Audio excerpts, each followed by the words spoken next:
So, the Skoti are the current ruling gods on Kaldheim. They're the 12 that are actually represented on the cards. Centuries ago, there was a different ruling class of god called the Ainir, who were the basically the elf, the race of elves. But they were overthrown by the Skoti. And the Skoti imprisoned the Ainir in a bunch of special trees on the elf realm. They get mentioned a couple times in flavor text, but one of the big storylines in the current... Well, it shows up on a lot of the cards. Actually hasn't been published all that much in the current, the stories that are published. But the elves are trying to overthrow the gods because they overthrew their gods a long time ago. Tybalt, as the force in the story, he's making a bunch of factions play off one another and try to cause chaos, I guess. I don't really know what his endgame is. And one of the big main fights that shows up is the elves versus the gods, and that's because the gods are kind of... dicks? Yeah, yeah, right. So the gods get their divinity from the World Tree. And the Ainir got their power from the World Tree through Koma, the serpent, where the Skoti get their power from the World Tree by drinking parts of it. And so as long as you're getting this power from the World Tree, your aging slowed. I don't believe it makes you live forever, but it at least slows your aging. The Skoti, as a family, they're generally all on the same side as each other, but they do have, fights and spats too, and have a different relationship to different family members than others. But that's something else that we might see in the storyline, is some of the gods turning on each other. We're not really sure exactly where it's all going to go. Like you would expect the gods to kind of be related to one another if you're familiar with like Greek theology and stuff. Like Zeus is fathered all kinds of different gods and stuff. But is that common in Norse mythology too? It's common in almost all mythologies. There are very few that you don't have gods related in some ways. So yeah. No, do you think that's related somehow to like the hierarchies of kings and queens? Where they're really at the top of the Well, kings and queens monarchy are supposed to be the chosen of God. Well, it certainly is common in Indo-European, and I think in a lot of the Asian. Yeah. Where in fact you might be interesting. The example that comes to mind where it isn't the case is in North American Indian mythos, where you have one god as coyote, one god as raven. They come from different animals, not humans. Yeah, so I mean that's kind of a very different take, as opposed to they don't, you can't breed a raven with an owl. You don't get some child goddess, the kind of thing. So I think. It also occurs in history in terms of where the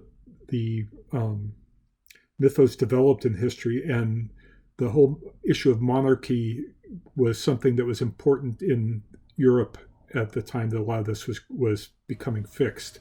So yeah, they were happy to have assigned a king of the gods and children. One thing that I think is interesting, we're going to talk more specifically about the members on their own, but the two gods that are mostly the parents to the rest are the two blue gods. Alrund and Cosima are parents of three of the gods. Oh, of course. Like literal parents of three of them. Alrund has a bunch of adopted kids and stuff. A couple of them I don't really know where they fit in, but it's interesting that it's the two blue ones that are mostly the parents to all the other ones. Yeah, I mean, ever since Ancestral Recall, they've been getting the best toys. Okay, right. And some of it, I'm curious if it has anything to do with the color pie, because they assign Thor to red, kind of clearly that the anger side of it. I think that was kind of clear in there. I think when they were fitting things in, they decided these kind of fit in. I don't know. I think it's pretty clear that Odin would always kind of be blue with his association to wisdom. Foretelling? Yeah, okay. Yeah, but then I don't know exactly why they chose Cosima as the other parent to many of the gods. Yeah, she does not match really the queen mother of the gods in Norse mythology at all. If anything, that would be Asika more so than. Yeah, you would think it'd be Asika. I kind of thought she was going to be the, that other analog too, but turns out it's the dolphin. It does show up in Norse that Odin's, in a sense, the gods come from two factions. I mentioned, the older gods and the newer gods kind of thing. And so Odin was not married to Freya they were separate families. Freya and her brother Frey had different children than Odin, and I've forgotten Odin had kids with more than one woman. So, and then he had adopted kids too, right? So it's a little messy. Yeah. So I don't think that there's any. I mean, they took inspiration from Norse, but they did not enslave themselves to it. They were quite happy to break it where it made sense. I have a lot more information about each specific god and their connection to the world tree and how they get their powers from it, but we're going to go through them one by one in a bit. Right. As a separate episode. I'm not sure how it's going to go. Sure. Yeah, we're talking just general rules of the gods in association with the mythology. So now's the time to do that. Yeah. So the fact that they're all an item, well, they're not all an item on the back, but most of them are. Right. That I don't quite understand.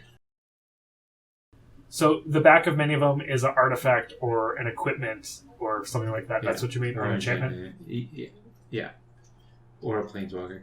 But Tybalt's a different story. Yeah, well, the front half, none of them, like all the other gods that have been printed in Magic, the Theros ones are indestructible. They can't be affected by things that affect creatures while they're just an enchantment, right? They have a level of protection there that keeps them from dying. The Amonkhet ones return to your hand, or are indestructible, or get returned to your deck as if going to the graveyard. They don't really die in the same way. But these just have no protection. And that's because they're not really indestructible, right? They bleed and they die and they get judged kind of in similar ways to just the regular denizens. They're just like superheroes, right? Yeah. And I feel like the backside of them being different types of permanence kind of is showing how it's not exactly like giving them a certain level of protection where like it's kind of like the Theros gods where like, oh, they're enchantments, you can't actually use things that affect creatures on them because they're in their enchantment form. But that kind of shows more how they work with belief and with followers and without, because that's how their divinity works. The Theros gods need followers in order to be gods, otherwise they lose their godliness. Where these guys don't need that. I feel like the backsides being artifacts is just to represent like what you'd expect to see in this kind of set. Like Thor has a hammer, right? So Thor's hammer has to be in it. So it's the backside of it. What do you think, Drew? I think it's part of it is very much in the realm of their craft and what they want the set to do. The fact that you have the gods be very mortal works well with the mythos. And I think that they're to do something else that makes them a little stronger than just another creature card is good, because they are more powerful than just. I mean, poor Essica is only a 1/4, but she's more powerful than just any old 1/4. She's got something very different about her because of that flip nature. I'm perfectly happy with how it worked. I think you're right. There are some recognizable artifacts. There aren't actually that many that they used. Thor and his hammer is clear, but the rest are more flexible. When I think of Odin, I what is on his back? I've forgotten now. But a raven. Right. Well, he is the raven.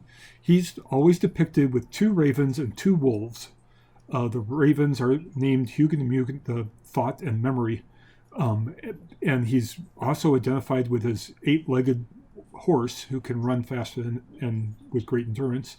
I would have loved to see an 8-legged horse in he's got a spear maybe next time. That's true. Yeah. So there are plenty of things they could choose. I don't have a problem with the raven at all. He's well known for being the raven god. Ravens are a symbol of death in the sense that they circle the dead and are scavengers, but they're also well known for, because they can fly and they see great distances. In fact, it's quite clear that they can see into the future, right? Okay. I think that that's one of the associations with Alrund. Works fine.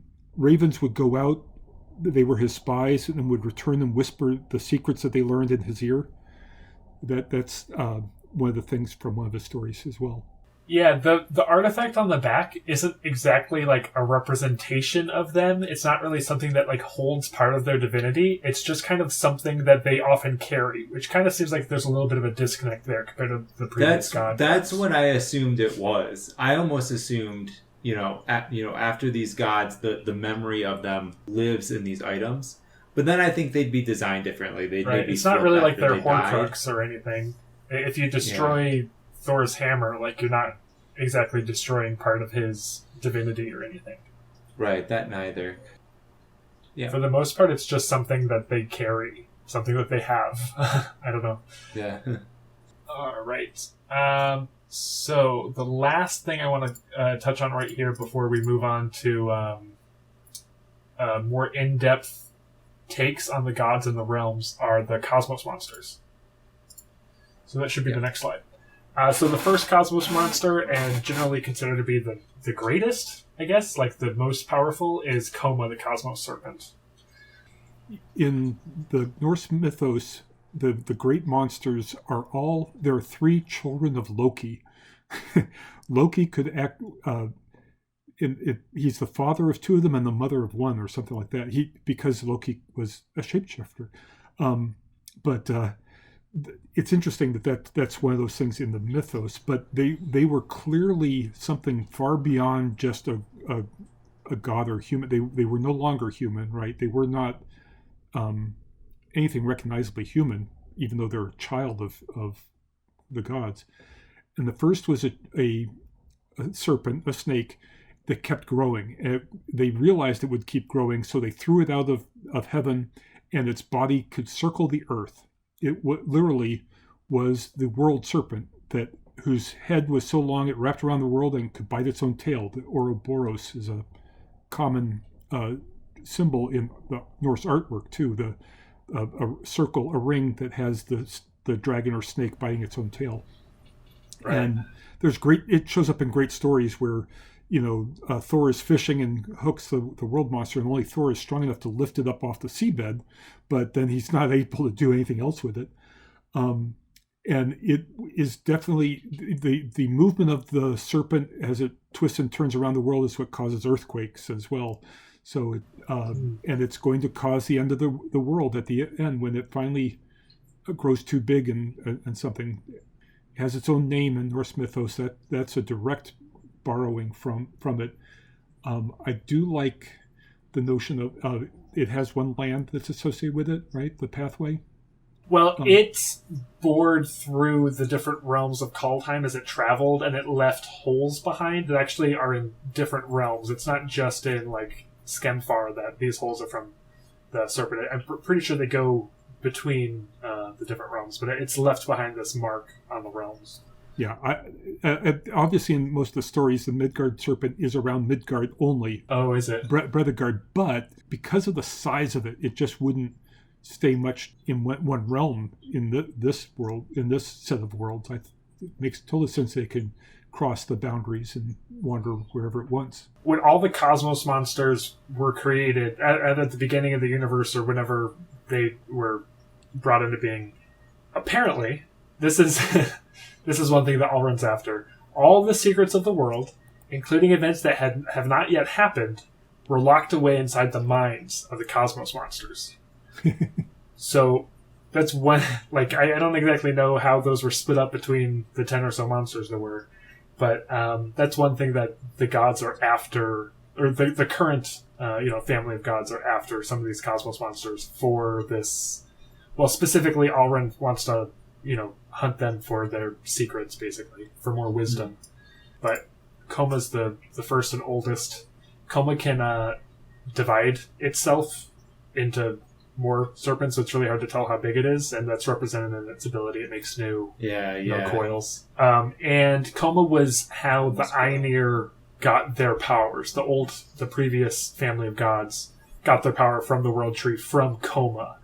And so when the Skoti took over, they separated this link between their power and banished Koma from the realms. So currently in the storyline, Koma can't enter any of the 10 realms. I guess that means it's trapped in the cosmos itself. But the current crop of elves believe that as long as it's been banished, the World Tree is going to die because it's no longer connected to Koma, and that by banishing the Cosmos Serpent, they've doomed all of Kaldheim, because whatever connection the Cosmos Serpent had and the Cosmos Tree had, they're not together at the moment. So the elves are pretty upset about that. That's interesting, yeah. But the serpent was probably causing problems while it was connected to the realms. Well, causing problems for the Skoti, at least. One thing that is referenced to in the story is, if I remember correctly, is Valky actually lets Koma enter Starnheim and messes with the angels or something. We'll have to get more into that sometime once I've read it more. But on all of the elves, almost all of the green elves and all of the black elves you see in Kaldheim, they have some reference to Koma or Koma's poison that they use for their weapons, or some connection that they have. They're really connected, which is odd for Koma being green-blue and all the elves being green-black, but it doesn't really matter. I think they were like, oh, it's a serpent, it has to be blue. Yeah, right. I mean, I could see a green-black serpent for sure, but especially since it's not associated with water at all. It's just a... Right, it's associated with the cosmos, which I guess with Alrund's association with the cosmos and him being blue, they both... It's not really a big difference. It's a legendary creature, and they're separated now by enough time that maybe the elves used to have more of a blue alignment, and it's not too important. So yeah, Koma comes up a lot on the elves and the serpents. The other Cosmos monster that shows up is Sarulf, Realm Eater, big great big wolf. I really like its art because it's you can tell its scale because the trees. It says as tall as the trees. It's big. He's clearly a comparison to the Fenrir wolf in Norse mythos, another of Loki's child that will cause the end of the world at Ragnarok, and the whole part of that story is of binding him with special chains, if you will, to keep him from breaking loose. And I think that was, you said, was there's story cards about that, right? In the Realm Eater's biography that they published,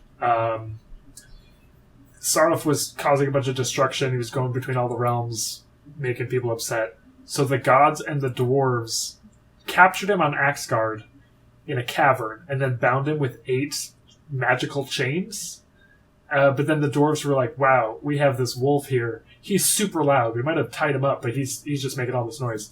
So they had the gods take him to Litiara, so I guess he could go make the shapeshifters upset. But while he was being transported, he escaped, and now is just free again. But I'm wondering if, the marks on his legs, if those are supposed to be part of the chains that he was tied up with or not. Kind of has distinct bindings on his legs. Yeah, that looks like bindings to me. That's Yeah, you can see lots of people have tried to hunt it too, because it's full of arrows and spears and stuff too. It just doesn't really care. So, what's the watermark on the pack mate? All the foretell cards have a raven watermark. Oh, they do? Yeah. Okay. I didn't know that. Every card with foretell has a watermark. I thought it might have been associated with a certain realm or something. No, I'm pretty sure it's the only watermark in Kaldheim is that raven one that shows up on the foretell cards. Okay. But yeah, as what I've read in the story, I think Kaya fights Sarulf at the beginning as like an introduction to the Cosmos monsters, but it doesn't really do anything in the story that I've read so far. It's just kind of there and exists. Sure. So there's one more Cosmos monster. Well, technically two, sort of, that come up on cards. The legendary squirrel. Who does have a comparison. I just didn't know about it. It does. Toski, bearer of secrets. Toski technically is a Cosmos monster. It's a small 1/1 indestructible, can't be counted squirrel, but hey, it supposedly counts. Yeah, Toski, bearer of secrets, tiny little squirrel, runs around on the world tree, works for Essica, is a Cosmos monster. Just tiny little guy. Cute. And we can talk more about his role and stuff too when we talk about Essica. But Saving it for later. The squirrel has a reference to mythology, right? Yes, there is a squirrel, and in fact, he shows up in Marvel Comics. He fought Squirrel Girl. Oh, really? Which Really? I did not know that. But what's its name? The name of the messenger? Ratisker. Oh, that sounds familiar. Okay. Which means something like drill tooth, because he in order to break into all the nuts on the world tree or something. I don't know. I don't know him well. He did when we first talked about it. I couldn't remember that because it wasn't in any of the good stories that I liked. Okay.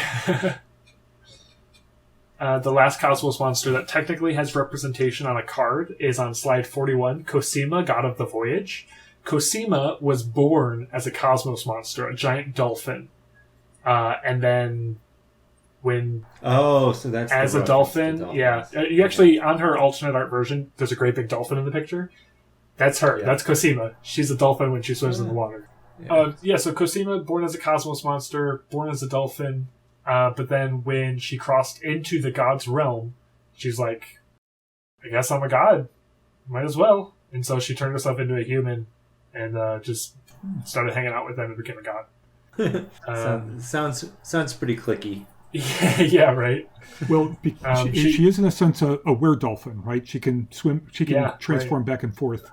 And so that's she only has one form, so she's not a full changeling. But she has that transformation, and we know Vikings and their ships are prominent, part of Viking culture. To go Viking meant land was limited on those fjords in Norway, and they basically said, okay, we'll get together all the young people who don't have a farm of their own, get in the boat and go raid the Irish and bring back good stuff. That was an important part of their life, the Viking Age.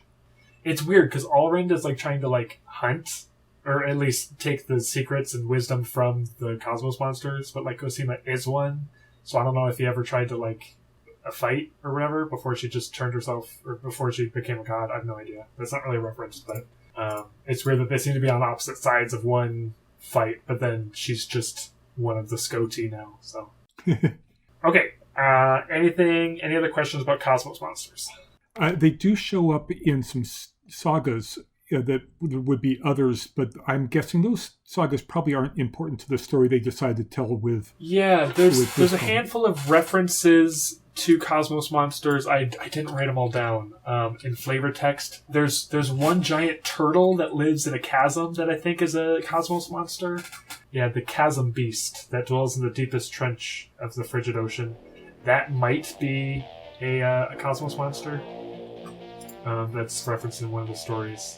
But they don't really seem to be coming up a whole lot besides that. Koma's the important one for what I'm assuming its impact on the story is going to be, at least.